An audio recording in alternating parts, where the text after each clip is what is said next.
What's going on, good people? This is yours truly, Easy Deezy. One third of the three-man weave for Chop Shop. To my immediate left as normal. Dave City, the Mushroom Man, they're kicking it with us. What's going on? Okay. Gang. Okay. And to my far left, the one on the AKA Rough, Greg Dawes. How you feeling tonight, young man? I feel like I always do with my hands. Okay. All right, Fred. You must think I'm Rollo. But anyway. Rollo and follow right there. Yeah, exactly. It's going to be one of these type shows tonight, man. So tonight, last week we had my man Q on talking about credit. So we're going to take it a little bit deeper this week. We got one of my good partners I've been knowing for a while. We actually met playing softball in the employee league. My boy can hit that ball. I don't know if he can still hit it like he used to. Long time ago, okay. At least you be all right. You know, some cats get hit. I can still hit it. 350. Okay. I hope I can see it. You can Okay. Say what? You can do what now? I said, some people say they hit the ball 350 feet. You know, they can knock the ball out the park. You know what I'm saying? You could? No, I ain't never said I could. Oh, okay. But I get on the base and I score. Yeah. So I did what I was supposed to do. I know you put your contact. I understand. Yeah, sir. So with that being said, without further ado, let's go give a warm chop welcome to my partner, Realtor out of Keller Williams Realty, Kevin Jacobs. What's up? Glad to have you on here, man. Like I said, we talked about credit last week. We trying to expand as far as they get people up on this home ownership. Now I'm gonna ask you, how long you been in the home real estate game? Real estate? Yeah, I've been doing real estate since the summer of 2017. Summer of 2017, so 6 years. Okay. Good. Okay. Now, if I can ask you, what got you into doing that? Well, before I was in real estate, I was in the banking industry. Okay.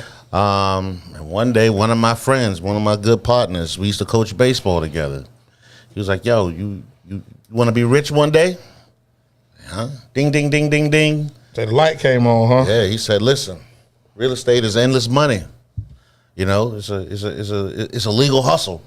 No doubt. Okay. That's all I needed to hear. Okay. And never look back. So when you say you started 15 years ago, you had the housing drop. What was 2008? It was No. 2016. I started. You're a decade too far. No, but we had We know for a fact it was 2007 and 8 because that's how I encountered my issue. Thank you. Yeah. So Follow. mushroom man. That's his first. That's his first demerit, Torres. But he wasn't in the game then though. He said 16 years He's ago. in the bank. He's in banking, but the banking. So foul on who? That's my first. Then. Okay. No, but wait a minute. He would have some insight into the housing, the collapse, correct? That's what I was trying to say. A portion of the banking industry I was in had nothing to do with mortgages or anything like that. I really came into real estate summer of 2017. 2017. Okay. As previously stated. Okay. That's my first. I'll take that. Shrooms one. But hold This is on. gonna be good. But we didn't say. But in banking, you were aware of the collapse of the 2008. Absolutely. Okay, here we go. Thank Absolutely. you. I cleaned it up for you. I've seen all the shifts. Continue. And I think that's the biggest thing now. Appreciate that, Rob. You have my back. But I think that's the biggest thing now. A lot of people run away from living the American dream and getting their own home. And you look at how much rent has jumped up. What can you tell some of the young folks out here, older folks, I can't afford a mortgage. I can't do this. That's too much. What do you tell them? First thing I tell anybody is we all really just need to educate ourselves. Come on. Right? I think literacy is everything when it comes to buying a house, understanding what you're getting yourself into and what you can get yourself into. A lot of people think, I'm renting now and I can't afford a house. But a lot of people didn't know you can buy a house with a 550 credit score. What? I know you mean I know some veterans can through was it LGI or something like that? Yeah. Veterans and regular civilians like me. Okay. There's some lenders out there, actually a lot of lenders out there these days that can go all the way down to a 550 credit score. A lot of them. A lot of people don't know that. Now, with that 550 credit score, you're going to talk about the interest rate? and then also location. Listen, you can't have it all, right? We're talking about buying a house. We're talking about buying a house versus renting, right? Right, but like my good partner Fitz say, make it make sense. So I'm trying to understand with a 550 credit score, What kind of house would you qualify for? It just depends on how much money you make, though. It really depends on your situation, right? Okay. Because let me tell you something. There's some people out there that got a lot of money but bad credit, Okay. right? Talk to us, man. So Now, we say a lot of money, you mean liquid cash they can put their hands on. right, we got millionaires out there with bad credit. Of course. You know, They probably know the art of bankruptcy, don't they? yeah, of course. I But didn't say that out loud, did I? But that's game. That's game, though. yeah, when I get say educate yourself, right? If you got a nice stream of income coming in, especially if you have multiple streams of income coming in, you know, you can go to a lender or a bank, and I have several resources that I can, you know, to get out to people to educate you on it. But you can go to a lender or a bank, see if you can get pre-qualified. It's two parts to it, right? Okay. One part is how good is your credit, right? That's going to determine whether you're qualified or not. Okay. Before Right. we even go. Before we even go into wells, you know, Okay. based on your credit, are you qualified or not? And then the second portion of it is how much money do you have versus your debts, right? Your debt to income, okay. right? And that'll Okay. determine how much they're gonna approve you for, right? Okay. So you know, we have people out there that's renting right now, paying. I can only imagine what rental rates are About right $2,000. now, depending on where you're living, right? I mean, if you have the necessary means to go to a lender, you have a good job, and your credit score, I don't know, your credit score is what it is, minimum of 550. Why not? Why not see if you can get pre-approved, right? Okay. Because that'll open up so many doors for you once you get that pre-approval. Because a good realtor, Okay. he's Like- going to like Kevin. negotiate your deal for you, right? I mean, if you work your numbers right, you can get away with purchasing a house with very minimal costs. You know, we can negotiate maybe buying some points down in your interest rate. Okay. We can negotiate a seller paying your closing costs. Okay. You know, so do you need to have money in hand to close? Yes. Okay. Right. Now, Wait, Well, hold on. Now, you say you need money to close. Now, is it the same whether you're a veteran? So when it comes to the lending side of it, you know, I'm more of an expert in the real estate, selling the homes. But when it comes to the lending side of it, there's different type of financing programs, right? So you have FHA, right? And that's where you pay 3.5% down. right. You have conventional, right? There's several different kind of down payments you could book for conventional. Then there's VA. VA, there's no down payment requirements, right? It's 100% funded. But they do have closing costs, right? It's a difference between your down payment and your closing costs. Your closing costs are usually made up of what the title company's charging you, as well as what your lender or your bank is charging you to process all of your paperwork. So no matter who you are, you're going to have some kind of closing costs unless you work it out through negotiations And have them pay for that it. they're going to pay your closing costs. Right. Right. In today's market for buyers, it's possible. You know, a year ago, there wasn't no negotiating closing costs because everything was selling way above the price. Right. You know, I once sold a house $100,000 over what I listed it at. Right? That's just how competitive it was. But now, for a buyer, it's favorable for your negotiations because now you have some leverage in this current market, which is good. But I think something else too. They're throwing up as they're putting up a lot of homes now. You know, you just all over the city. So I mean, they got their neighborhoods. I mean, houses are being put up everywhere. So and then I asked myself, like, as a realtor, I know it gets very, very competitive, but how do you stay ahead of the game as far as, say, getting out here and I got to use a hustler, like you say, hustling, trapping houses. How do you do that? For me, it's all about building relationships and constantly staying hungry. You know, while a lot of realtors are taking vacations, You trying to get it. sleeping, enjoying your money, spending family time, this, that, and the other. You know, me, I stay on the grind 7 days a week. You got to stay ahead of the competition. And I'm constantly, seeking referrals, constantly talking about real estate everywhere I go. And for me, that's what brings in my business, just building relationships. You remember the first person you sold a home to? Absolutely, I sure do. How'd that go? It went amazing. We still talk. Okay. So you stay in contact with your I stay in contact with all I'm my tell you clients. something funny, man. We closed on our home back in 2020. The Realtor, whatever we talk, I mean, always after the soon we closed on the house, You got he answer the phone no more. different than car salesman. I'm like, man, like, hey. Was it? I'm calling like that. Sold you Hey, the product. I like Florida State, man. Your wife likes Florida State, you know, baby. You know, I like the Mets. I like the Braves. You know, we maybe get together, watch a game. You live in the same neighborhood. No. Then we closed on that house. That was like, I'm like, oh, okay. I guess he probably wanted to block you, really. Yeah, he wanted to block him before, but the house sale ain't go through. I'm tired of him calling me. But mine was a little different. I went to my realtor house. For the Super Bowl. Okay. That's my cousin. Okay. So that wasn't that then. Probably. Okay. So I mean, so with that being said, Kevin, do you? And I know you know a lot of people. So I know you've been in the area. You navigate well. Do you have struggles like you say with the 550 credit score? Because certain people think well, if you got this kind of money, you can get a house. But I think you got to be very disciplined in your search. And then also, most important, can you afford it? Mm-hmm. And I think that's where a lot of people lose their way. Because there's so much energy put into getting the home, but when that reality sets in, you got to pay these folks every month for 20 to 30 years.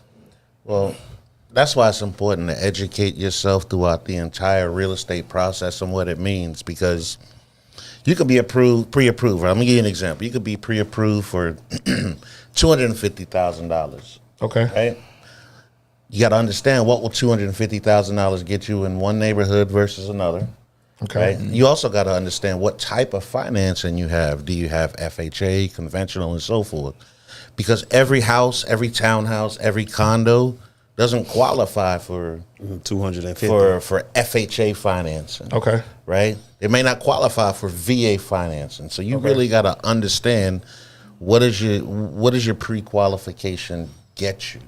Not only that, it goes a little deeper, right? So you also got to understand how much do I want my mortgage to be?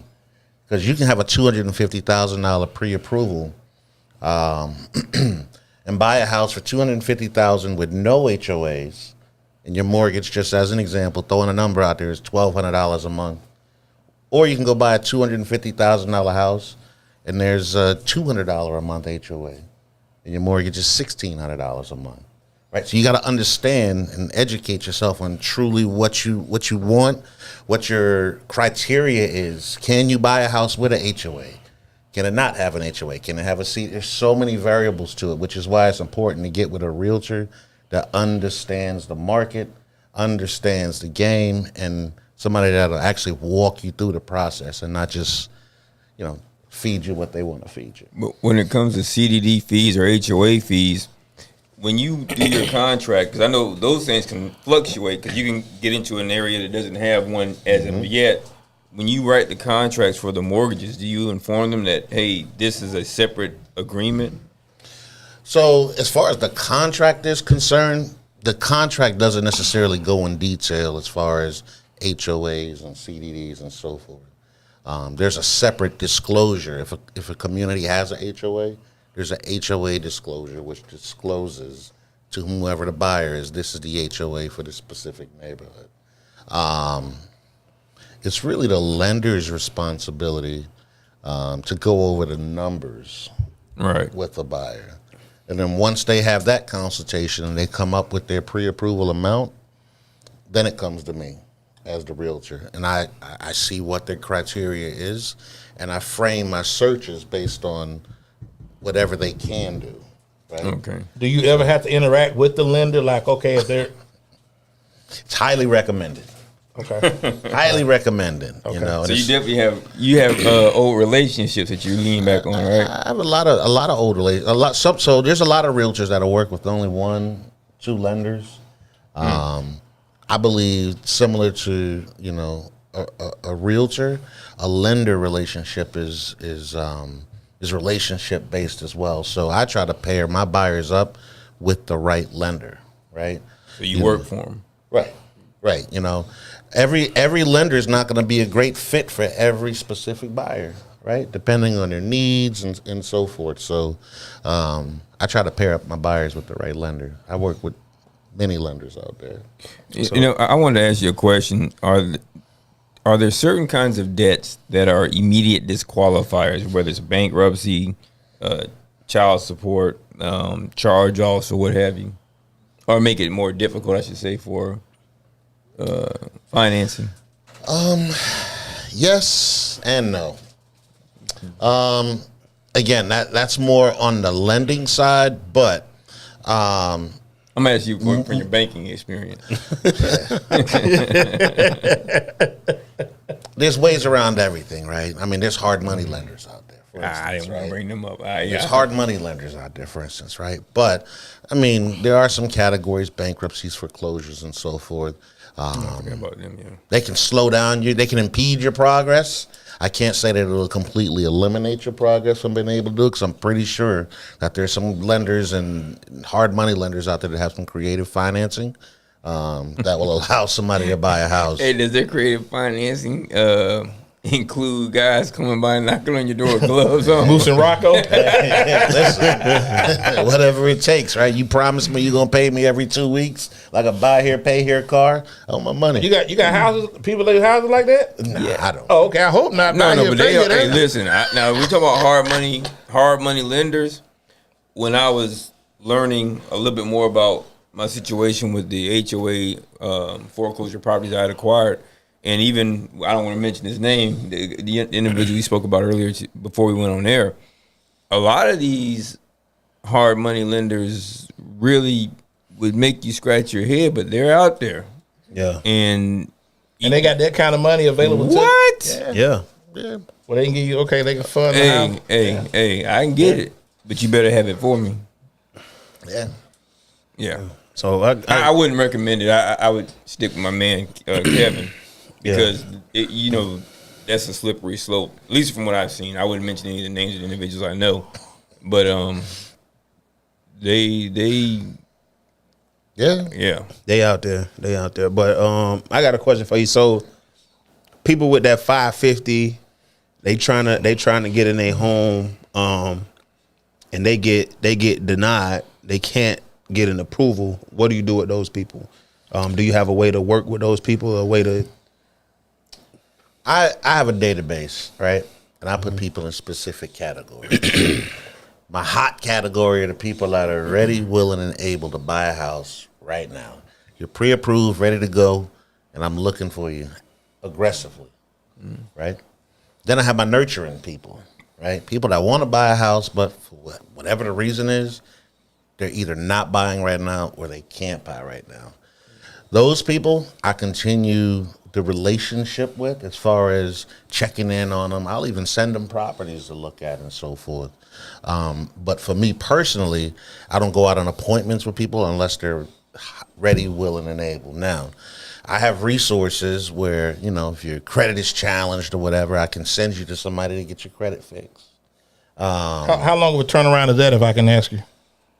Depends on how bad your credit is and what resources you have to fix it. Okay. Right? I mean, I swear, I've seen some people fix their credit in 2 days with something as simple as just paying off a small bill. Okay. I've seen some people take 2-3 years to fix their credit. Right? So it's case by case. But again, I have several partners out there and resources. If your credit's challenged and you want to get on some kind of program to get it right within a certain period of time. Yeah, you can use it if you have the resources. We can get resources, you can get anything done. But if you have resources, there's definitely plenty of credit guys. Whether it's some of the guys I know, I don't want to mention names because we had somebody last week, but they're some really good credit people. Yeah. And by the way, as far as the FDCPA and some of these ways to fix your credit, the Fair Debt Collection Practices Act, 15 U.S.C. 1691, 92A, those things. They give you an easy guideline. The thing's only 30 pages or something. It's not like it's a lot of reading. And the Fair Credit Reporting Act as well. You can kind of learn how to do it on your own. But there are people I'm sure he knows that could do it and make it much easier for you, because I'm pretty sure most people don't want to learn. Which is why, again, it's important. Just educate yourself. If you really want to know what it takes to buy a house, first thing I recommend you do is check your credit report. See what's on there. And then talk to an expert and say, hey, what do I need to do to get my credit score to whatever it needs to be? You get one free one every year, right? I believe so. Yeah. Free annual credit report. And then something else too, Kev. You say you work you grind daily. Every day. So that's like Sunday. Every day. I'm trying to get. I don't know why he's hard of hearing. Every day. Yeah. I respect it. Right? Only the days that end in Y. All the days. Now my mom, all the days in there. Why? I totally get that. That's the grind. It's not just daily. It's you ever try to call somebody that don't answer the phone. To me, it's one of my realtor pet peeves when somebody don't answer their phone. Especially when I'm calling another realtor trying to negotiate a deal, whatever it may be. I understand situations come up, but it's important if you're not going to answer, at least respond. Yes. Right? With Absolutely. one of them auto texts, I'm busy with the client, even if he at Starbucks, I'm driving. Something. I'm driving, even though you're eating. It happens. But communication is everything. And the other thing is, I think what separates me is just the fact that I have such a huge span within the state of Florida that I've covered. I've gone as far north as Gainesville, actually, and as far south as Fort Myers. Really? Yep. Are you trapping? Wow. Yeah. You trapping in Alachua? Yeah, you getting it. And I've gone all the way far east as He ain't trapping. Winter He Haven, trafficking in Auburndale. houses. As far west as Tarpon and Old. Wow. So you trying to get it done? Yeah, a lot of realtors, which is fair. Florida. A lot of Florida, realtors yeah. have a niche area. I'm not turning anything down. Hey. But I think that's part of the hustle. Like I said, if you got that hustling, you're gonna do it. And all successful hustlers do what others won't do. Right. So That's what makes the the key. great ones great. And Right. the other thing is, like everything, there's going to be a bubble. There's going to be so get it now while you can get it now, because later you may not be able to get it. but the thing nowadays, like I said, these folks getting houses. I mean, Okay, let's have this conversation in 5 years. but like you said, you look at the pandemic to where it was to where it is now. These folks still getting houses. These folks still getting houses, bro. But you also got to remember, as a realtor, your job is 100% commission, right? Okay. This is how we eat. So for me, it's real personal. You don't work, you don't eat. You don't Captain work, John you don't Smith, eat. But yeah, Right. So absolutely. take the job seriously and have fun while you're doing it. Hey. 5 years from now, they ain't gonna do nothing but expand. It's gonna be further south. They're gonna be in Port Charlotte. Yeah, I mean, like Paris. Well, we in Ruskin. So I mean, like you say, you look It's at just gonna keep expanding. 5 years from now, dog. That's it. South Hillsborough County has exploded.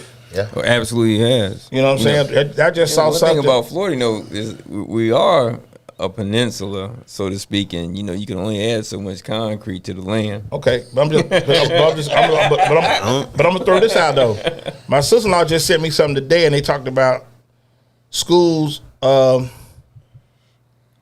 attendance. I mean, not attendance, just population. Mm-hmm. Sumner's 200% over, so They they got about doubled 6,000 kids. 200% over. Crazy. East Bay is over. Durant is over. Yep. The only school that was not over was Newsom.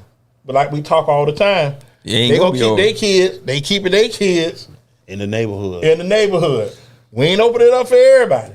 But Spoto overcrowded, East Bay overcrowded, Riverview overcrowded, Leonard is at 98%. But just the process, sit back and think, Sumner's 200%. 200%. That's crazy. That's crazy. And you sit back and think, and we talk a lot, and I know me and Ruff a little older than Dade City, but it's like the South Hillsborough area used to be just East Bay. And the last, say, 15, 20 years, you've had Riverview, Spoto, Newsom, Leonard, Sumner, all out here. And they got more schools coming. Yep. Right, they're going to have to. They still building. Eventually, Apollo Beach is going to have something to service that area. They got to. Yeah. And you can continue to go down 41 toward the corners on the other side of Ruskin, but eventually, once you pass, you get right just south of Port Manatee.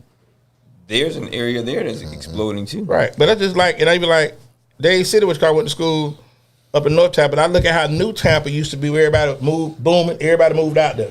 They throwing up schools. Now it's like everybody coming south. Well, they still moving out They though. still They still moving. I'm saying, but Tampa's Wesley just Chapel. Tampa's They in just- Pasco County now. Yeah, Tampa's Yeah, just that's all it exploded. is, that you're no longer in Hillsborough. Like I said, County. we full. We definitely We full. We Yeah, definitely full. We definitely full. I got to bring that shirt back. We full. So we're gonna get into our first break. As we always dedicate every show, my man Will D left us last August. Man, just anybody, cigar life. Get online, check the brand out. www.cigarlyfe.com. Got some apparel on there, shirts, hats, and then I'll let Ruff know there. Let everybody know what you got going on, Ruff, and tell them you got receipts, please. Okay, I'll start off by saying we have receipts at GD Napsy, and I've kind of trying to segue away from doing a lot of work, and we were going to talk about the people who may not take certain skill categories seriously. I've had several people call me recently, I guess because, and we appreciate the support on the post, because I have oral arguments in front of the Second District Court of Appeals April 4th, tentatively scheduled, to help them with the area I was going to ask you about is child support, because I know a lot of guys who tried to buy properties had issues with child support being reported on their credit. We'll get into that discussion probably later on down the road, or you can go to my YouTube and I'll discuss 61.1354, where you can challenge, that's Florida statutes, where you can challenge certain arrearages. But that being said, we help people navigate through the difficulties of the court system. I can't give you legal advice, but what we can do is I can share my experiences, and I do have receipts, and you can check us out at gregdoss.com. You can definitely go to YouTube and GDNAPSC and check us out as well. Okay. We do not own the right to this music. We'll be back in a couple of minutes. Torres, give us some, brother.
All right, once again, getting back into the, thank you for coming back with us. Finna get into the second segment of Chop Shop with yours truly, Easy Deezy, my man Dave City, the Mushroom Man, and a.k.a. Rough Greg Doss.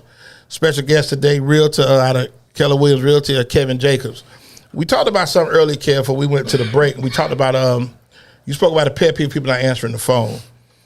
Do you have issues where people think that, you know, I'm looking, I'm hoping, I'm helping, I'm reaching out to you to help me find a home, so you on my time?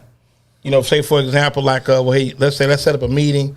Let's get together at say 3:30. and they hit you like 320. Oh, I can't make it at this time. Do you get people that just don't respect your time because you have other people that you got houses? I see how he dropped his head. That's that. But we got to talk about, like I said, we got to talk because a lot of people don't respect other people's time. They don't at all. That's crazy. I say this. It happens, but it's all relative, right? I understand people go through things. Life happens to people. You know, I've had situations where I've made an appointment last minute for somebody, drive an hour and a half, and then they call me and say, never mind, I don't want to see the house. You know, you just take it all in stride and understand that this is a relationship-based business. So, you know, you take the good with the bad. Have you just deferred? Say, you know what? I don't even want to. You give it to somebody else. Like you defer. Okay. Nah. I mean, at the end of the day, it's my responsibility to cater to whatever that relationship is going to be. Okay. Right. I try to set the expectation in the beginning with all my clients and say, hey, listen, you call me, I'm gonna answer the phone. Right. If I can't answer the phone, I'm gonna send you a text message letting you know when I'm gonna call you back. And then I'm going to do what I say I'm going to do. I'm going to call you back when I say I'm going to call you back. That's the biggest thing. If you tell somebody you're going to do something, they expect you to do it. That's about being accountable, standing on what you say you're going to do. Business. You set the stage in the beginning of the relationships. Therefore, as you go through it from the beginning up to the time you close, there's no misunderstandings. You know exactly who I am. And what you expect. And what I expect. Absolutely. For those that are not homeowners as of yet, and I want to ask you, some people feel that you have to have a whole lot of money to put down. Is that accurate? The answer is it depends. Okay. Well, I know these are all variables. A lot of variables play into it. It really depends. You got to understand what type of financing you're going to have, right? When it comes to the money down part of it, there's several different facets of it, right? There's your down payment, which is based on what type of financing you have. Is it FHA, conventional, VA? And understand that FHA is going to be 3.5% down. Conventional, they got so many different programs. It's 20%, 10%, 5%, 3%, right? There's more flexibility with the conventional, right? In VA, there's no money down required. USDA, there's no money down required, right? That's when you buy a house in an old cow pasture. Right, in Ruskin. A lot of Ruskin is still USDA. Waimama, USDA. Okay. Right? Lakeland. You know, some portions of Lakeland, USDA. Sefner. Yeah, the Four Corners area. Yeah. Right. That's one section where you have to put money down. Another one is your closing costs, which we was talking about earlier, which is your title fees and your lender fees combined. That's your closing costs. There's also a escrow deposit. Yeah. Mm-hmm. Right? And that's what, some people call it a good faith deposit, but ultimately it's your escrow deposit. It sits in escrow. Rule of thumb, it's usually 1% of the purchase price. Okay. So, you buying a $250,000 house. $250,000 house, you're going to put $2,500 down as an escrow deposit within the first 3 days. Okay. Right? But your realtor should sit down with you and literally map it out. At least map it out from beginning to end. This is what the process is going to look like. And this is before you go out and start. Well, simple numbers, you say the $2,500 for the escrow, the closing costs, I guess, are going to be varied, but you're talking about 3.5% of $250,000. You're talking about roughly $10,000, so you're now at about $12,500 just between escrow and your down payment, unless you're a veteran potentially. But understanding that all these numbers that we're talking about, they all really truly are coming from the lender. So by the time that person comes to you, they should at least know, I have an FHA profile. I'm going to have to pay 3.5% down, whatever the full price is, right? They should also know, I'm going to pay X amount as my escrow deposit.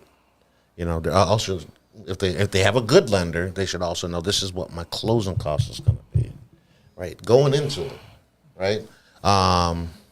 But who pays for the title search? The buyer. The buyer pays for their fees, and the seller pays for their fees. What's the quickest turnaround you had on somebody coming to you? 10 days. Kev, I want to get a house. 10-day closing, Kev. I just had a closing last week. Girl from the branch that I go to the bank at. She came to me. She wanted to buy a house. This was less than 30 days ago. Okay. Their lender got us a 17-day closing. We closed in 17 days on a conventional loan. Everything with her is pretty much spotless, though. Huh? Spotless, right? She was on top of the game. Right? She was one of those like buyers that fall out of the sky. That you're like, yes.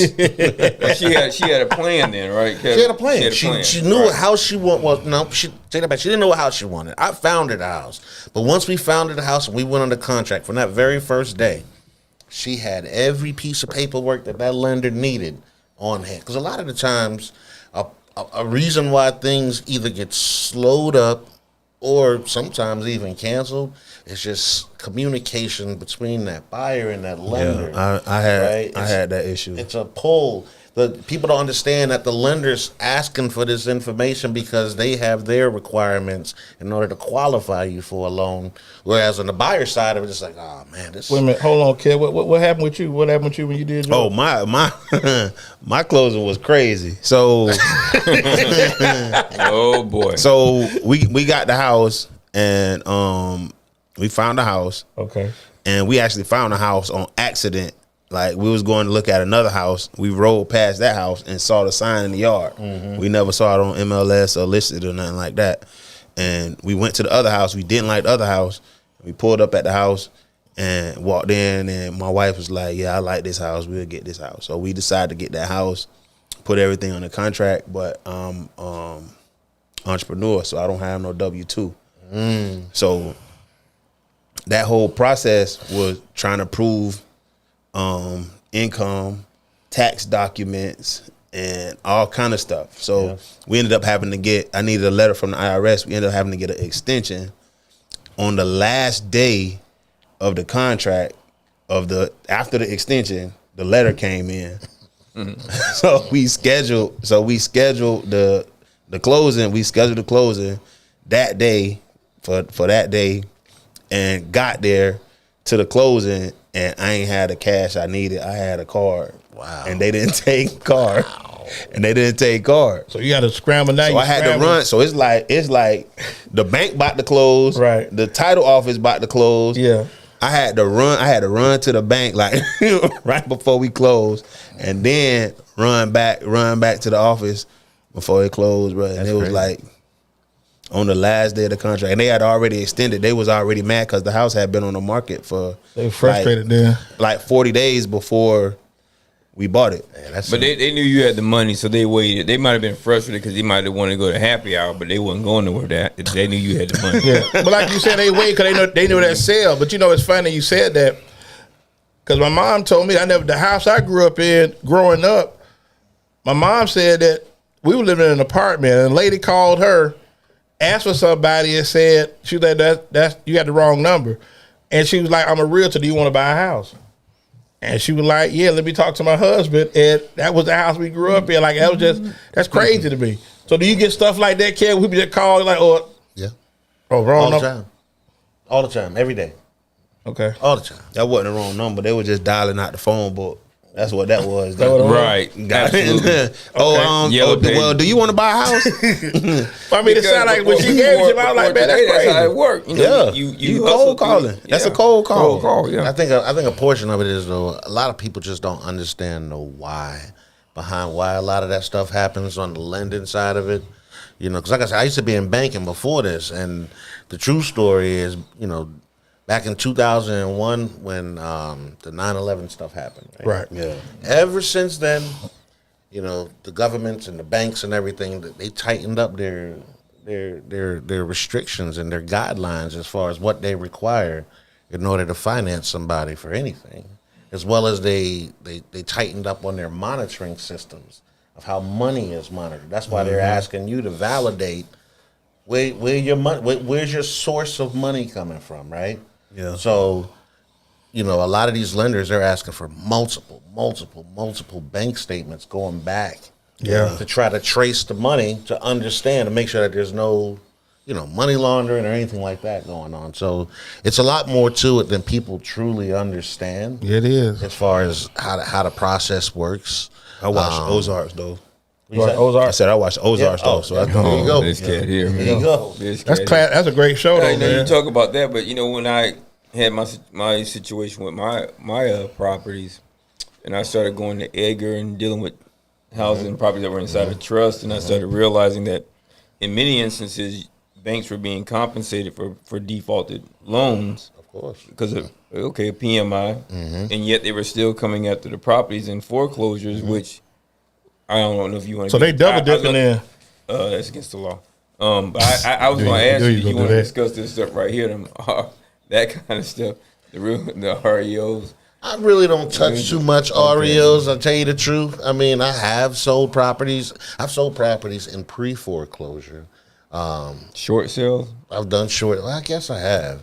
But my expertise is not in the REOs, but I have sold them. They can become quite cumbersome, the process. But the title process should be the same no matter what kind of property. Yeah, I mean, the title process is the same, right? They do their lien searches and so forth. But as far as the banks and the judges and all of that and waiting and it's just... The banks and the judges. Now you got them started. You got them started. Hey, don't crank him up. But that's why. But listen, the 13th Judicial Circuit. But that's what I was about to say, though, Kev. And rough clouded. But when you went to the lady at the branch, that just show you about the importance of building good relationships. Oh yeah. Because she could have went anywhere. But you're here with me. You're here with me. I thank you for that. There you go, Junior. Yeah. So, and I think that's the beauty, like you say, when you. Realtors have to have a very patient. You got to be very patient, and also, it's a lot of grunt work that you do that doesn't get seen, doesn't get noticed, and like you said, it's a full grind. Yeah, it's definitely a grind. Sure there's a quality of life that he wants to maintain as well, and there's things that he wants to do. And again, he said he works for him, so you're responsible for your retirement, you're responsible for your health care, you're responsible for probably everything. And to some degree, right? It's a lot of stuff you're gonna do that you're not gonna get paid for. So you have to enjoy this. So like, do you really enjoy the selling of the houses or getting someone home, or do you enjoy the grind? Like which do you enjoy? That's a good more? question. I like that. I enjoy depositing money. The money's always a plus. The money's always a plus. And you should say after depositing the money. After depositing the money, what makes you happy? But honestly, for me, it's about the relationships because everything else comes together, right? Okay. If you building relationships with everybody you touch, that money's gonna come regardless. So for me, I'm gonna treat somebody the same whether I'm selling an $80,000 vacant lot or a $1.35 million home. Right. Now, since you opened that up, what's the most expensive property that you sold? I just went under contract 2 days ago, 1.35. Condominium? It's a house on the water. How many bedrooms? It was 5 bedrooms, 5 bathrooms. How many square feet? 3,000 something square feet. Should have got a pool. Brand new dock, pool. Oh, okay. Everything out there on the water. You ever sold anything in Spinnaker Cove? He go reflect, bro. Stop that, man. Stop that, man. Hey, mute his mic, Torres. Just put the light off on him, man. Mute his mic, man. Panther Trace. Yeah, mute his mic. Hey, I'm just looking. So let me ask you this: so on that 1.35 lot, you already got contract, already got paper. How long should that process take you? We're closing on or before April 14th. Well, whoever bought that property is probably more than sufficiently qualified. Mm-hmm. You can't go out there with no. You don't say 1.35. You can't go out there. He might be able to get without financing it too. Looking at his profile, right? Right. Yeah. Right. It's levels to it. It really any athletes, anybody famous? If I could ask you. Nah. No. Okay. Nah. I'm waiting for Jeter to hit me up. Let's go. Ready to sell you a house. A lot of people that are coming into this area that probably have pretty good finances. Oh yeah. Yeah, especially talking about people who might have sold up north. and come Right, here. but like you said, the area is just they got homes. They put up homes everywhere. Yeah. Everywhere. I mean, that's what I'm saying. So this is just like Dave City was saying. We gonna have nowhere to put houses. Right. They gonna be nowhere to put them. You got a lot of concrete going on in the area that's already floating, potentially going to be underwater in the next 20 years anyway. You're going to have a whole bunch of waterfront property. No, don't put the people on that. So let me ask you, like you speaking of like the $250,000 house, I know they have programs where you can, like you got NACA, you can qualify and get you a home. But I think a lot of people get discouraged because when they go through that program, NACA tough, bro. it is, but like you say, but the thing with that is that you expect it, but they give you like I think a 200,000, 180,000 in these houses that I'm not knocking nobody, but they in a city. Yeah. Oh, so you only get certain areas? Because you only get to a certain limit, Right. for what you would qualify for. Oh. Nah, because I know one of my homies said they trying to buy a house, and he said they tried to get in the NACA program. They said What is NACA an acronym for? Because we're saying it as if we don't have an audience of people who know. I don't know what it stands for, but it's a program to get for first time home buyers. Oh, okay. And like the one that came on our show. Actually, yeah. Yeah, okay. man, Shout out so to Axel. they was trying to do it. They said you can't use Cash App, Zelle, like your money. Like they got to know where all your money coming from at all times. Yeah, they Like, track it's- like it's- dollar it's for dollar, tough, like bro. this. Yeah. They dollar It's transaction. tough, like, I was at the Wawa, get spent one of them. $12.80. Yeah. Chili's $14.20, all of that. They got to get all that. Yeah, everything has to line Is it up. a subsidized program? Yeah, Okay, that's what that it makes is. that's Yeah, why. Okay. yeah.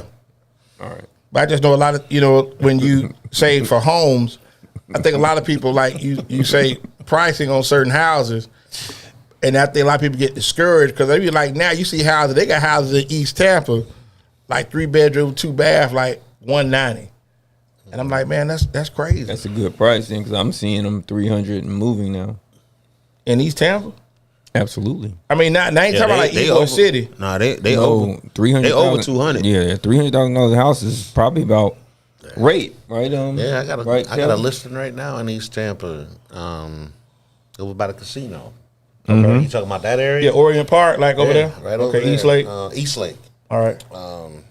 3 beds, 2 baths, 1,500 square feet, 300,000. That's what I would think of, because the market is going to control everything within what certain mileage is, correct? Right. Yeah. So it really just goes based on what the comparable property sold for in the last 6 months, right?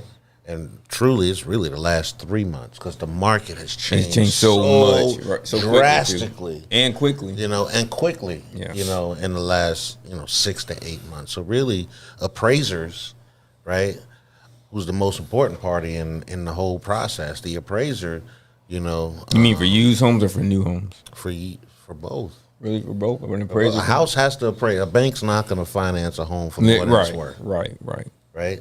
So the house has to appraise. So they look at, really they're looking at the What last. it's worth, or what they can no reasonably get back on it, so that if a person defaults, If there's been 6 sales in your neighborhood, all 6 houses are the same house as yours. Right. They're going to go based on what those houses sold for. okay. That's just a vague example. Now we wouldn't talk about appraiser. Hold on, because Mr. Adjuster right there. Well, because we know, based upon the fact that we all happen to be a part of the same category of individuals in this nation called citizens, we know that sometimes appraisers undervalue certain people's properties. I'm talking to this man in Waldo. You just I just said but you understand where I'm going with this. Yeah, so how do you have anybody that you would recommend? You can't recommend appraisers. You can't recommend appraisers. an appraiser. The bank appoints an appraiser. Well, I knew that, so I just want him to explain it. Yeah, and every appraiser is going to have a different value. Okay. Every appraiser is going to have a different value, right? There's no perfect science for an appraisal unless it comes from my lips. But I'm not an appraiser, right? Well, Right. We, as a realtor, we do what we call a comparative market analysis, which is basically what an appraiser does. Right, and if you want to ensure that your property is not improperly devalued, then you would want to do a comparative market analysis. There we go. That's what I thought he said the first time. Yep. Now, is there a charge for that? Not if you call me. If you want to know what your house is worth, contact me. Okay. Simple as that. So I got a question. So Yeah, I was talking to Killer Cam, and he told me he's up there in Philly, and he was like, and he got into this housing thing, and he used to tell me about. He's giving me he's kind of hard to bring on in here because he's doing other things as well, but this appraisal thing has unfortunately harmed a lot of people. Improper appraisal. That's why I wanted to make sure I brought it up and talked about it, especially anybody who's thinking about selling their houses versus keeping the property to rent it to keep the money. You don't want to be devalued on a property that you may be able to make more money on, keeping it in the long run and keeping it within the family. So I just wanted to bring it up. But go ahead, Waldo. Sorry about that. So as far as property inspections go, now, do you have someone that does your property inspections, or do you recommend that everybody get their property inspected? Oh yeah, I have a company that I use in probably the last 100 deals with buyers. SPS Inspections, top of the line. Check them out, Scott Surridge.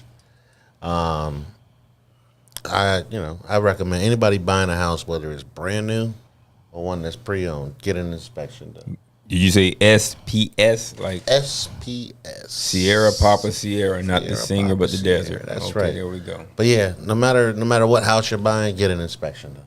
Appreciate that. Get an inspection done.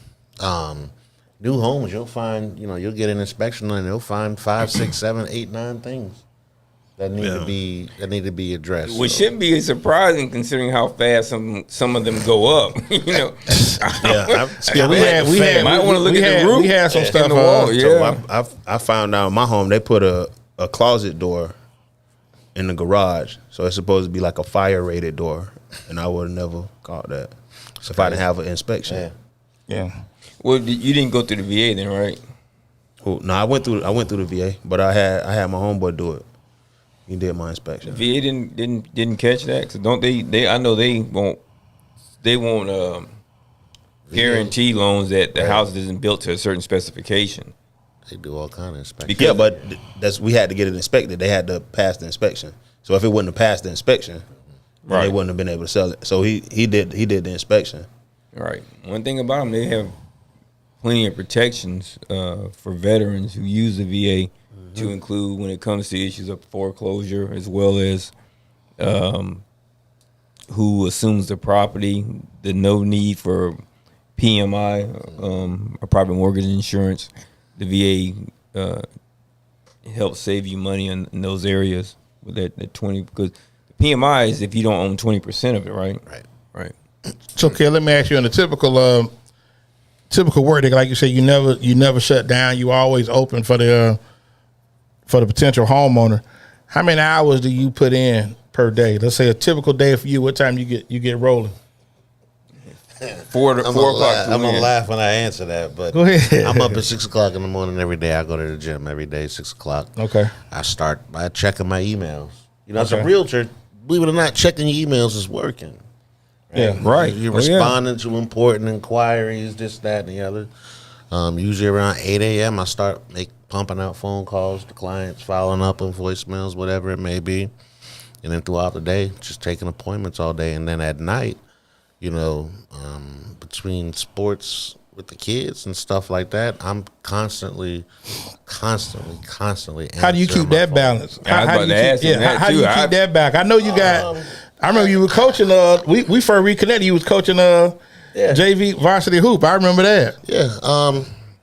The beauty of being a realtor is you got as much flexibility as you want. Right. I coach a travel basketball team, the Florida Bayhawks. Oh, really? One of the best programs in the state of Florida. And I try to make a joke out of it every weekend when we travel, and I try to sell a house. Okay. Okay. Yeah. Every holiday I try to sell a house. You don't have to physically necessarily be there to write a contract. You just need a laptop and a voice. So and I have agents that I can pay to go open doors for me. Okay. Right, while I'm gone. So that's why it's important to build those relationships. You spoke about that earlier. With your buyer. Right. To explain, listen, this is where I'm at. When you want to go see some homes, depending on, where it's at and what the availability is, I may have one of my showing agents come out and show you homes and so forth. So you just set the expectation up front. Hey. Okay. I can't be in multiple places at one time, but I can make it work. Okay. So we're on here with Kevin Jacobs, right? You're gonna give everybody your information. You want Daryl to read it off? Oh no, we're gonna definitely get into that before we. You want to do it now before we check out? You can read it. Last break. Like I said last week, I ain't no criminal. I can't read, bro. Okay. Oh wow! Whoa, wait. No, but Dave City did that last week too, man. When you said Dave City be slick, but you gotta watch the mushroom man. Hey, some of the best criminals read. Ask some of the judges around here in Hillsborough. Okay, anyway, let me. Hey, once again, mute his mic, man. We're gonna take our last break, man. This break to be brought to you by man Carlos Body, the auto repair center. Who we like? Low right now is riding with he likes the Nuggets. He likes the Suns. He don't know nobody play for. He know Jokic and Murray. He don't know nobody else. He don't like the Suns again now. He waiting to see what KD doing, and he like Dallas. He did tell me that, and he like Boston in the East. So you got to have 4 or 5 teams that you like. Whoever winning the most, that's it. Whoever winning the most, whoever high that time, the top four. At least top 4. Yeah, he's consistent. He got 2 or 3. Like his prices are consistently good. 2 or 3 in the West. So whoever standing in May. When they get to, I knew they was gonna be there. I told you. I told you they was gonna be there, bro. I told you. I knew it. Been riding with them. I knew it. You seen it. I seen it. Yeah, like what kid is? I seen it. Hey, so like I said, with Pair, we rockin' man, Chop Shop. Get down with the Elevate Designs, 813-400-7015. Yeah, it's like the first time since we've been back that we've all been in uniform. No. We've been in uniform. We was in uniform last week. Yeah, I had my hoodie on. Yeah. Give me just again. Now, if you went out on the field, okay, with a hoodie, we're gonna take this break, man. Ruff is really crunk. I think Ruff looks a little John on the way up here today. Yeah, he probably he been crunk. Knuck if you buck. Yeah. So give us some. We'll be back in 2 minutes. So talking about houses gets me inspired. I see that.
All right, we back. This is our last segment of Chop Shop. We got special guest Kevin Jacobs, so he's kicking it with us tonight. You see, the mushroom man is in rare form as normal.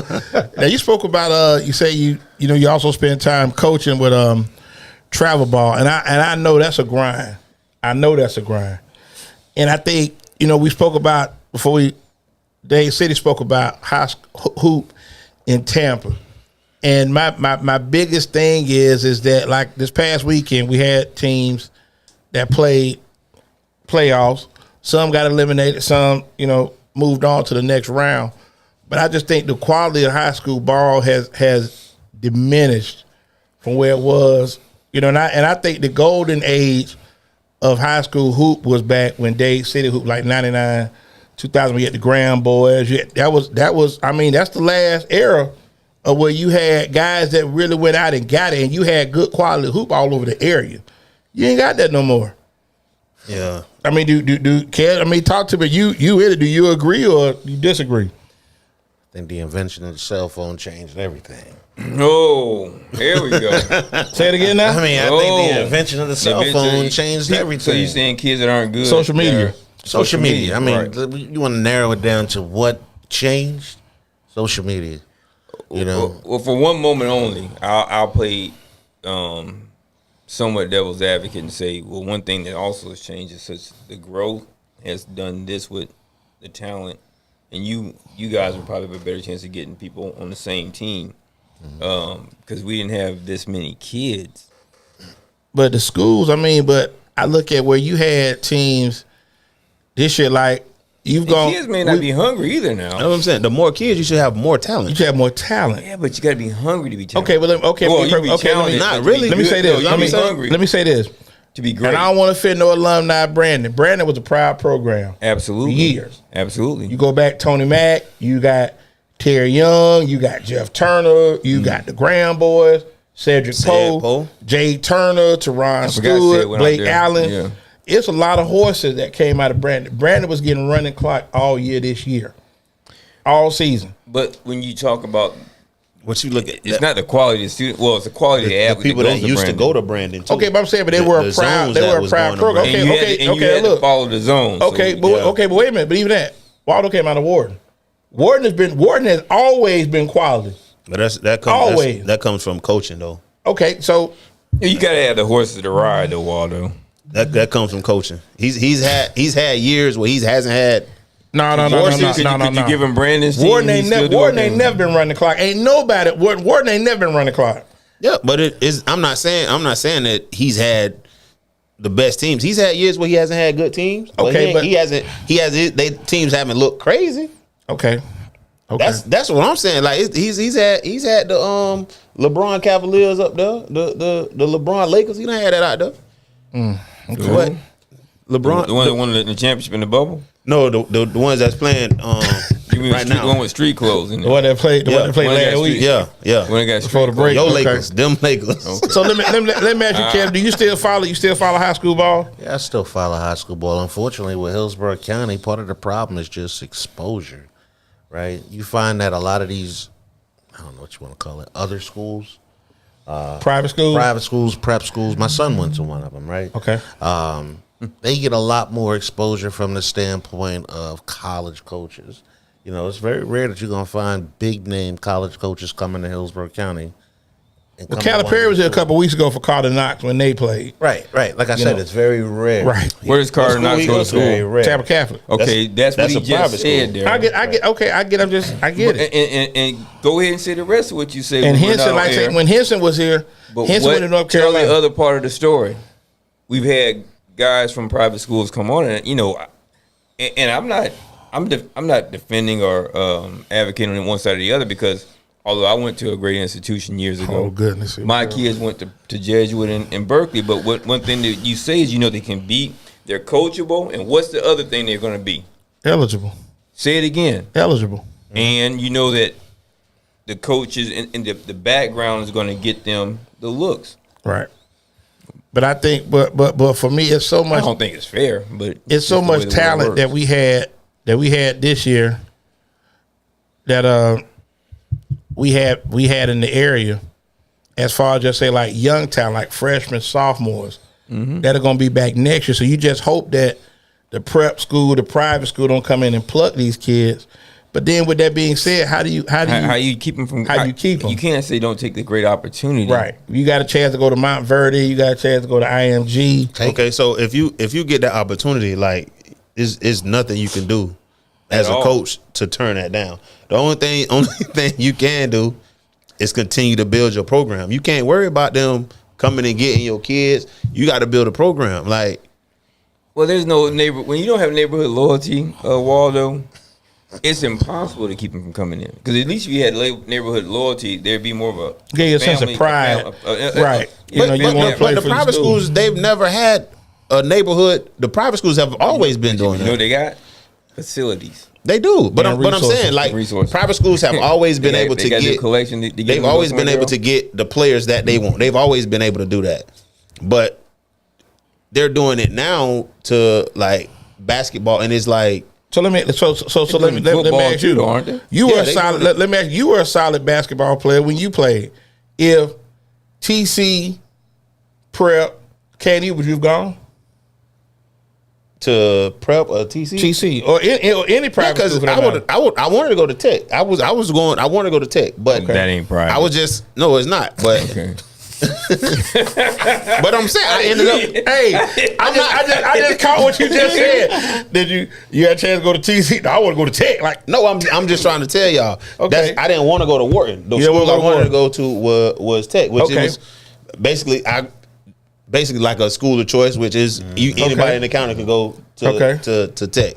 But my mama never she didn't care about what school I was going to. Old school. That's where you go. Yeah, so you going where you go in your area. The bus will come get you in the morning. Yeah, the bus will come get you in the morning. That's where you go. That's it. So, get that look off your face. Shout out, mama. Good job, mama. So, who you looking at? So I had just moved there, so I didn't know anything about this school, that school. So it was I was just going to school, and my mama ain't care. Right. So if they would have came to me, I probably would have wanted to go, but I don't know if my mama would have been like. But no, what they would have done is they would have approached your mom and said, "Hey, I'll tell you this, even more so than whatever high school you go to and play for, it's really important what AAU program you're playing for, because you get maximum exposure during those live periods. You know, that's why I do this at the level that I do it at, because I like to see kids transition from high school, get that scholarship, and go to college. Right, and that's what it's about. Like I say, because it's nowadays. I just think it's opportunity. Like I just saw, shout out Travell Harris, who was on one of our early shows. Me and Dawes first started doing this. Actually, undrafted with the Browns. Now he plays in the XFL. Right. You know, you had those games this weekend, right. so it's about opportunities. Right.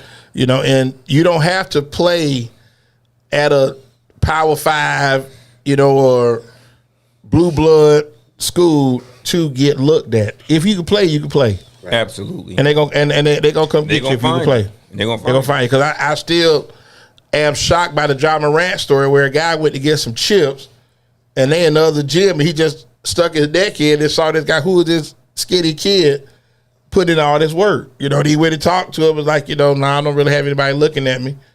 I want you to come to Murray State. You know, it's crazy. Great. Yeah. And he was on AAU team with Zion Williamson. He was? Yeah. Played AAU. He played Zion, yeah, South Carolina. And you just managed not to see him? What I mean, but if nobody looking for him, ain't nobody looking at Zion. They're looking at Zion, because like I say, he wasn't even like, they had like a A and a B team. Okay. So Zion was on the A, but John was working with the B's in the other gym. So like I say, the assistant coach down there looking at other kids, went to get some chips and a drink, heard the ball dribbling. So just as being a coach looking for kids, looked in like, who's this kid? He probably heard the pattern of the ball dribble. But they were playing like pickup, getting up and down. He just looked better than everybody else. And I mean, and you think about his story, nobody knew who he was. He wasn't coming out. Nobody saw him out of high school. But after that Alabama game, when they were on ESPN, you know, okay, this guy's gonna be a problem. Right. And you look at where he is now. You know, got him a max deal. You know, we took him to the show. They did lose to Florida State though, but they did with their first round game. That happens. Yeah, they lost their first round game. They beat the first round. That happens. Yeah, that's why I say. But you know, the second pick, and who would have thunk it? South Carolina's not a state you think of for basketball, but they had the top 2 players in the draft that year. Yeah. Okay. You know what I'm saying? You break it down like that. KG. Well, KG from there too. You know, Ray Allen, because Ray Allen played with his dad in high school. Yeah. Right. You know. Yeah, they was on the backcourt. They won a state title together. And both of them got max deals. You know what I'm saying? I've taken your cues, and I kind of stay away from guys I think are going to be dominant coming from college, and realizing that then maybe everybody's not a pro ball player. I'm still looking for that boy from Mississippi State. Dante Jones? Yeah. Yeah, that was $96. That bus gone. That bus long gone. Him, Trajan Langdon. But you know what's the big difference though, man, from back then and now? just access to getting now. Kids like to do this these days. You're right. You know what I mean? They like having them sticks in their hands. It's the work, right? It's the special ones, right? That want to get up at 6 a.m. and go out there and do the work that nobody else will do. Difference. And that's even like I talked to Doss earlier. Like about the work. I'm gonna be honest with you. What they showed last night in the All-Star game was terrible. It was. I'm talking about it was there was no defense. Never. I mean, but they don't want to play defense in the All-Star game. They want to put on the show. You put on the show. But I'm talking about like they had one set where I don't know if it was Tatum or Jaylen Brown was guarding somebody, and the other 8 guys were like just off to the left, like just vibing. You know, ain't nobody guard nobody. You know, just like I guess maybe I'm old school, but I remember like when AI and them was in. AI, Kobe, there's gonna be some competition. There's gonna be some competition. But like I say, but then on top of that, we're gonna make stops. You know, you ain't getting no free look. You ain't just come through the lane, do what you want to do. You know, we hooping. Am I allowed to say this on air? I'll be glad when the LeBron era is over. I'll be so glad. So let me ask you that now, because you got a LeBron fan to your left. Is LeBron your GOAT? Well, let me. He just said it's not even close. Okay, not even close. Okay, who's your GOAT? His name is Michael Jeffrey Jordan. Just had a birthday Friday. Have a belated birthday. And who would you put Kobe in front of him too? Absolutely. Okay, that's fair. Absolutely. That's fair. Yeah, I can't put Kobe in front of him though. You can't put Kobe in front of him? Kobe in front of Mike. No, I can't. How you put Kobe in front of Mike and not put him in front? I put Kobe in front of Mike. See, here we go again. My Kevin Garnett voice. I got Kobe at my 2. Okay, and that's cool. But see, my thing is, got Kobe. Just like Shaq said. Mike is 6-0. And don't get me wrong, LeBron's broke the record. LeBron's played for 20 years and been at a very, very high level. If Michael Jordan plays 20 years in the NBA, what does his resume look like? Wow. It depends on who he's playing with for 20 years. He's going to play with the Bulls. Why? No. I don't mean the team, what's around him. Because he also played, people forget he played with... Okay, they broke the Wizards. They broke the Bulls up. They broke the Bulls. I'm just saying they broke them up. He was an all-star with the Wizards. Right, and they got old. Well, that's because he's Michael Jordan. But it's also because they got older. My point is this. I give everybody... I think that what makes people not like... What makes LeBron a difficult like for the GOAT conversation is the fact that Michael Jordan and Kobe existed. And the level which you're comparing them with is... They're different ball players. Okay, but I mean, when you say that we're going on their body of work, Michael Jordan, for me, and I'm like Kev on that. He was the best ball player every year that he played. True. Okay, you gave the MVP to other people to not make it look lopsided. Absolutely. Because Karl Malone got one, Barkley got one. They had great years, but Michael Jordan was always. Karl Malone get 1 or 2. He got 2, but he got one. He got one like the last year. Michael, he got 98, 99. He got them back to back because he got it. Then I think Shaq got it. Then Duncan went back to back. AI then Duncan went back to back. But I'm saying that to say, you look at his body of work and what the work that he put in. He was always the best player on the floor. LeBron has been in finals. He ain't been the best player on the floor. I'm just asking. We have him keep it a buck now. When was he not the best player? Whether he played the best or not? When was he okay? Do you think he's better? He's better than KD when they played. He wasn't better than KD when they played. I'm just saying that you take away better than KD. Listen, the chip they won. The chip they won in Miami. More around him. Let me say the chip they won in Miami. OKC was young. Mm-hmm. They were young and they were nervous. And then he also had D Wade in his prime, which a lot of people don't discuss. And you still had Chris Bosh. But when you take that team the next year, they catch the Spurs, they beat them, then they come back. The Spurs come back, and like I said, that's the Spurs. If Ray Allen don't hit that 3, we wouldn't even talk about LeBron the same.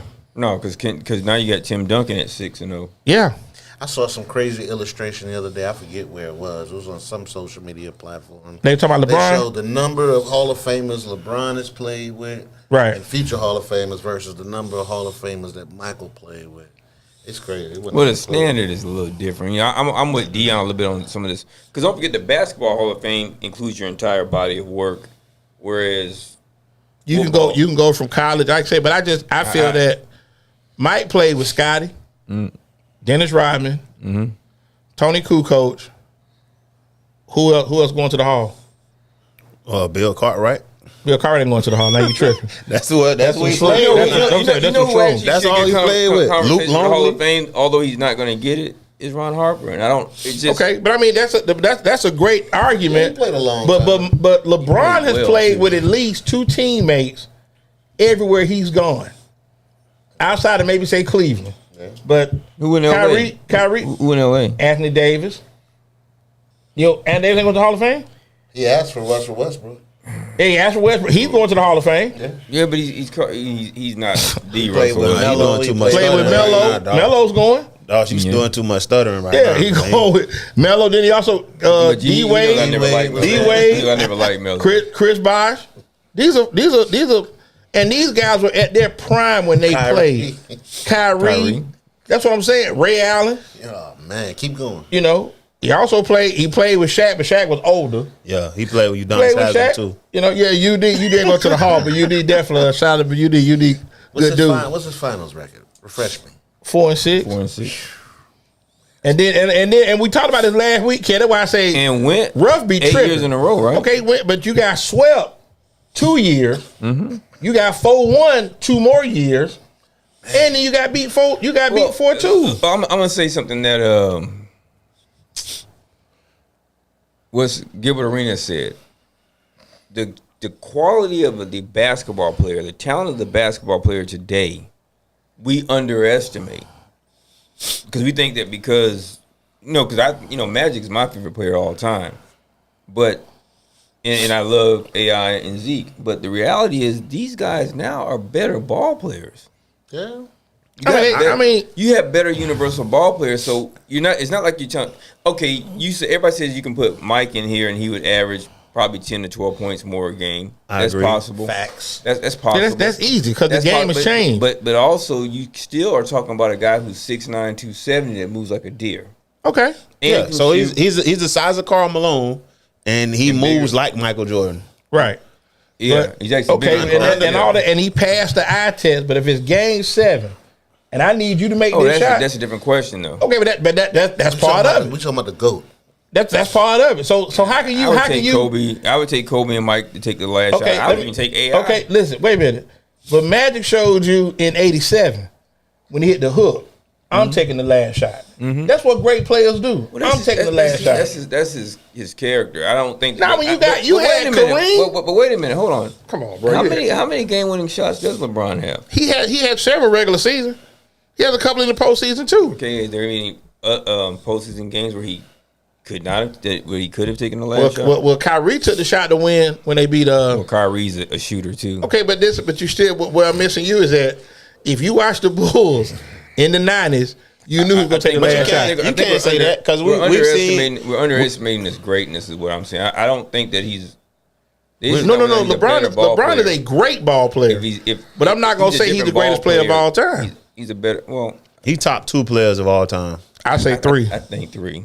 I think Kobe's better. I say 3. How do y'all feel about the shenanigans on the court by LeBron now? All the crying and that's part of the game now. That's part of the game. Like I said, that's the game. That's where the game's been accepted. That's where the game's been accepted now. That's a game within the game. The game within the game, nuances, if you will. That's the game within the game. I think that if he played in a different era, he wouldn't do it that way. Because I don't know if he plays this way because, like you said, it's the game within the game, right? Or if he would have transitioned differently in a different era. But then again, you have LeBron ain't gonna foul out of games. That's first. Even like with that outburst, he did with the Celtics, the ref should have called a tech. He should have called a tech. No, he maybe should have called a foul. Okay, but he didn't call the foul. And I get it, and they say they missed it. But let me ask you this, if I can, sir. If Patrick Beverly does that, you get kicked out. Thank you. The tech coming. But no. But you shooting a free throw to win the game because the game is tied. But at the same time, we all know you don't treat every athlete the same. I don't know what I was talking about. We know that, and Mike got plenty of calls too. He did. Okay, he did. But I just for me, he had to earn it though. He had to earn it. That's an argument. That's an argument. Like I said, you're entitled to that. You like LeBron. It's all good. But you say who's a better ball player? That's a conversation. You say the GOAT. It's a conversation. Who I rather have is a conversation. Right. But your GOAT is LeBron, then Kobe. No, That's your Kobe's GOAT. better than Kobe. I think Kobe's better than Mike. I thought I said Okay, Kobe you did. So it's Kobe, Mike, LeBron, or Kobe, LeBron, Mike? For you, for the best ball player, Kobe, Mike, and Kobe, Mike, LeBron. bring Jefferson along. Now he recasted. Bring Jefferson along slowly.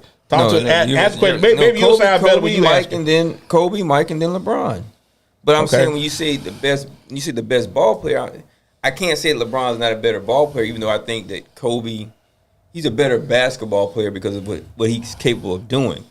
His individual, they're just different ball players. Okay. Because I like, Magic would be my GOAT, but I can't say that he's better than Mike or Kobe or LeBron. Well, that's your opinion. Some people say Tim Duncan. So you got people that may say Shaq, may say Dream. Very underrated. Shaq is definitely the most dominant, Now listen, Shaq with a better work ethic. We're not talking about Mike either. We're talking about Kobe. We'll be talking about Shaq. No, Kobe with a hard-working Shaq. We would be talking about Shaq. We wouldn't be talking about Kobe. Yeah, we were talking about Shaq.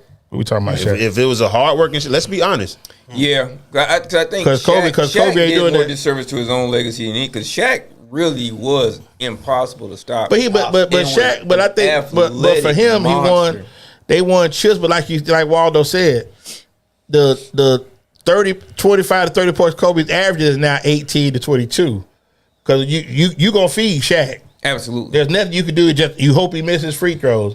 Right. But he get you 8 feet it in, he can do what he wants to with you. And nothing you can do about it. Nothing. None at all. Maybe some of you might not want to try anything with him. Shaq was, Shaq is arguably the most dominant force in professional sports. Ever. Yeah, I agree. For what he could do with his skill set and his size. And his athleticism. That's what I'm saying. Yeah, he was very, very athletic. I'll take that argument. Yeah. You'll take that one? I don't know, man. They said Wilt Chamberlain was pretty athletic too. But see, I never saw Wilt, so I always try to tell people I can't go on who I saw. But you saw he played. I ain't seen him. I saw you also saw he played against though. Yeah, but I caught Kareem late. I caught Kareem late, and Kareem was in the era where you had very slow, non-athletic centers. So they wasn't getting up. You had Moses that was moving, but you go back, Artis Gilmore, Mark Eaton had bad knees. They wasn't move. They wasn't getting up and down like that. Maybe if they had been Muslim, they would. That kind of not being funny. His diet made Kareem last long. But like I said, this is great banter, good barbershop talk, as some say. Only if you will. But Ken, we're gonna give you the flow before we get out of here, man. Give your shout out, let everybody know how they get in contact with you, man. We got the card. Oh yeah, you guys check me out on my website, www.kevin.lovitchgroup.com. That's Lovitch Group, LOVITCH group.com. You can reach me 24/7. Do you ever give like seminars or try to help people? Webinars. So I actually do a lot of training at my office, teach classes. If you check on my website every once in a while, I'll post what classes are being taught, open to the public.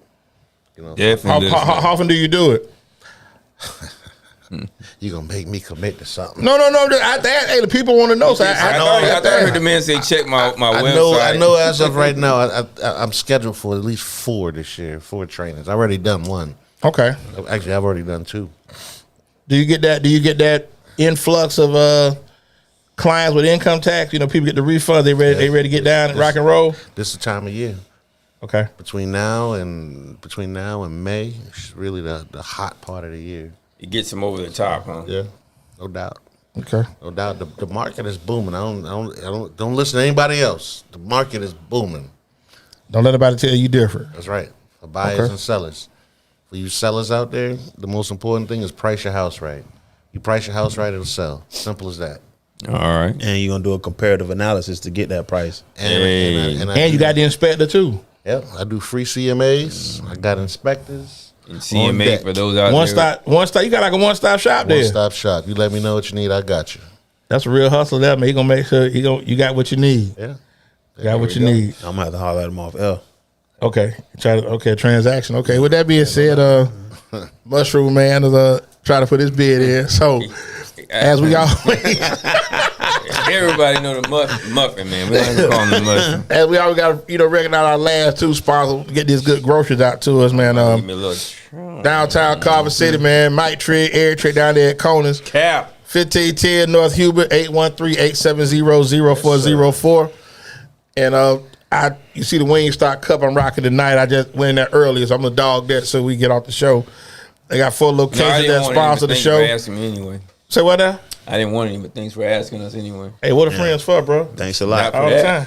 Shout out to Deja on 56. Yeah, Deja. Shout out to Deja. Let me call these locations out, man. 23048 Highway 54 at Land of Lakes. Wesley Chapel. 813-705-9464. 1219 Bruce B. Downs. 813-536-0222. 2776 North Fowler. 813-903-9464. And on 56 in Bush, 9305 North 56th Street. 813-373-5174. Where's Deja at? Raphael Sadiq. Deja's over there on she on 56. Okay. With the crew over there. All right, appreciate So I see my it. man Fireline just walked there. So Dragon. yeah, so as we always do, we got Maria and Eric Rumlin coming in next week, owners of M&R Cafe. They got a nice brunch thing they got going in the city. They good chow. got the good groceries. So I'm definitely finna try to see. I'm gonna see if they can bring a plate in. So you want some collard? They had a collard greens festival. You saw that? No, I ain't see that. They had collard greens on the same Pete. So they had collard greens everywhere, man. They had collard greens. Matter of fact, I want to ask if they shout out put to Heavies. I was there yesterday. Oh, okay. Consultation time. Yeah. Okay. Yeah, What you had? What you had yesterday? What you got for them yesterday? I had greens and yams, and about fell asleep. They throw it on there for you. Hey, absolutely. So trying to get in the fighting shape again. So yeah, absolutely enjoyed seeing them. Here he goes. So Kev, like I said, we gotta get you back on, man. So we really enjoyed this. This is really send me an invite. Enlightening. You know what I'm saying? It maybe like with baseball season with them Yankees getting into the floor thing. Yeah. I'm going to see a spring training game next week. When my son got in town. I hope they lose. We'll go see a game or two. I hope they lose a lot. Aaron Judge just signed the. Torres, you a Yankees fan or you a Rays fan? What? You Rays? Yeah, Rays. What about you? Rays. Oh yeah, I like the Rays. You like the Rays? Yeah, I don't like nothing from New York. You like that from New York? At all. Nah, son. Man. Hey, is Jeter your all-time favorite Yankee? Yeah. Jeter is? Oh, Jeter, all time. Captain is? All time. All time. The captain. Not even close. It's not even close. Okay. Greatest of all time. Well, You talk about the GOAT? Jeter, greatest of all you mean time. Yankee? No, greatest of all time. At what? Anything. He wasn't the best shortstop. We But listen. that's his opinion, though, bro. He's entitled to that, That's for bro. a whole nother show. I We wouldn't can talk to spend you a whole weirdo, show man. talking about Jeter. Greatest Okay, of all we're gonna time. hold you to that. Good guy. We might run that back later on. I see Torres no lit need up to too. bring Torres on Perk up a them little Rays. bit. Greatest of all. Torres lit up too. Torres on them Rays back there. A loaded line. Torres, he said what? Hey, I couldn't wait for Tino and Gary to finish playing for the I Yankees. named one of my dogs Jeter. If I would have had another kid, his name would have been Jeter. Good Lord. Jeter Jacobs. That's right. Wow. Okay. That's crazy. Well, that's all we do before we get out of here. That's what he He didn't said. say Reggie Jackson. He didn't say Billy Martin. He said Jeter, bro. I get that because that was the Yankees were winning during that time. So I I get that. understand it. Listen, I've seen 5 chips in my lifetime. How about you? Here we go. We're gonna get Okay. personal. I seen 5 on. Hey, that sound like Hey. you know what I'm saying? You know how he I just can't did? wait. You remember Ray when he jumped record labels? He said, "Can you match it?" That's how he just did it. Baby, can you match it? Can you match it? All right. Anybody want to be an artist? Don't want to see the exec producer, all the videos, all the record, dancing? Oh, up in the screen. Come to Death Row. Hey, step in front of the screen. Doing the Hall of Shame. So, like I said, we back in it next Monday, 6:30. Like I say, Eric and Maria Rumlin coming on. So for Kevin, my man Kevin was tonight, aka Ruff, the Mushroom Man, easy to keep God first. Love your family when you see us holler. I'm gone. Good night. Peace. Peace.